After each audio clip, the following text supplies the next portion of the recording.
जय श्री कृष्णा। राधे राधे। आप सभी जेठ मास की निर्जला एकादशी का कथा मैं सुनाने जा रही हूँ। इसे भीमसेनी एकादशी भी कहते हैं।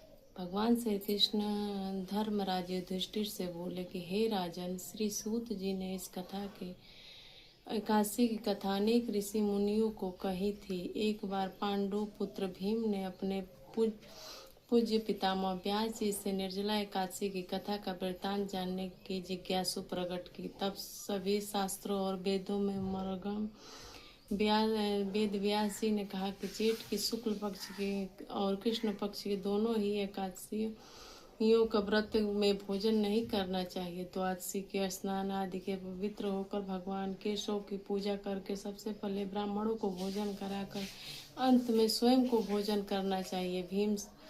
भीमसेन कहने लगे, हे पितामह, मैं विधिवत भगवान की पूजा आदि तो कर सकता हूँ, दान भी दे सकता हूँ, परंतु भोजन के बिना नहीं रह सकता हूँ। इस पर व्यास जी कहने लगे कि हे भीमसेन, यदि तुम नरक को बुरा और स्वर्ग को अच्छा समझते हो तो प्रति मास की दोनों एकादशियों को अन्न ग्रहण न किया करो।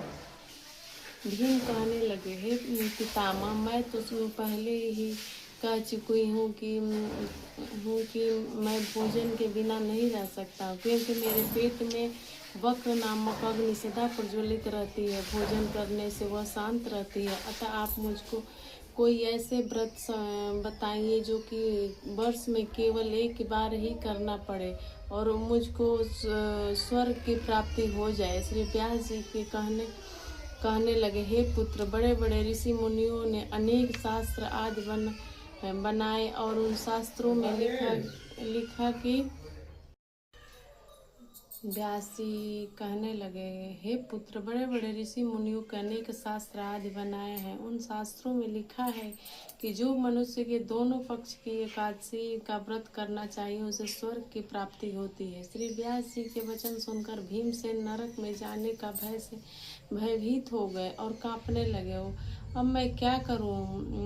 मास में 2 व्रत तो मैं कर नहीं सकता, अतः आप मुझे एक वर्ष में कोई व्रत बताइए जिसे करने से मेरी मुक्ति हो जाए। यह सुनकर व्यास जी बोले, जेठ मास में सूर्य वृषभ राशि पर हो या मिथुन राशि पर शुक्ल पक्ष की जो एकादशी आती है, तुम उस एकादशी का निर्जल व्रत करो। इस एकादशी के व्रत में स्नान और आचमन के अलावा जल वर्जित है, इसलिए इसे निर्जल व्रत कहते हैं। आचमन में 6 मासों जल से अधिक नहीं होना चाहिए, अन्यथा वह मद्यपान के सदृश हो जाता है। इस दिन भोजन करने से व्रत नष्ट हो जाता है। यदि एकादशी को सूर्योदय से लेकर द्वादशी के सूर्योदय तक जल ग्रहण न करे तो उसे सारी एकादशियों का व्रत का फल प्राप्त होता है।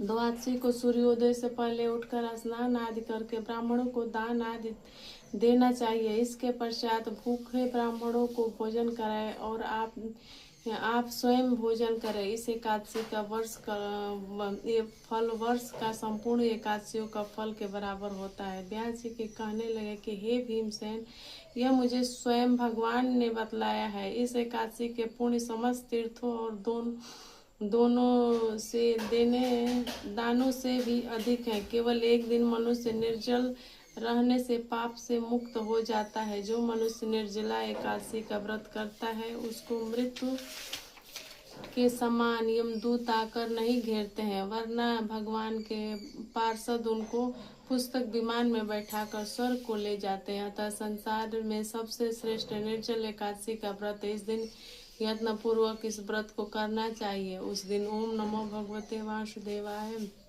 इस मंत्र का उच्चारण करके गौदान करना चाहिए। इस प्रकार व्यास जी के आज्ञा अनुसार भीमसेन ने इस व्रत को किया। इसलिए इस एकादशी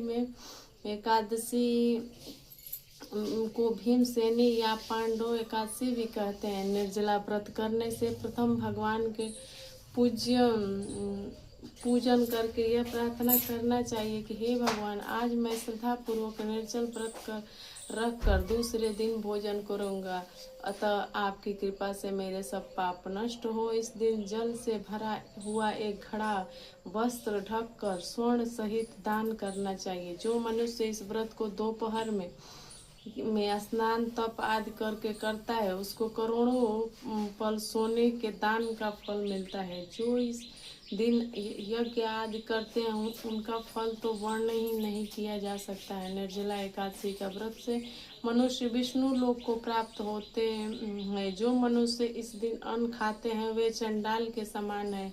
वे अंत में नरक को जाते हैं। ब्रह्म हत्यारे, मद्यपान करने वाले, चोरी करने वाले या गुरु के साथ द्वेष करने वाले इस व्रत को करने से स्वर्ग को जाते हैं। हे भीमसेन, श्रद्धा पूर्वक इस व्रत को करने से प्रथम भगवान के पूजन, फिर गौदान, ब्राह्मण को मिष्ठान व दक्षिणा देना चाहिए तथा जल से भरे कलश का दान अवश्य करना चाहिए।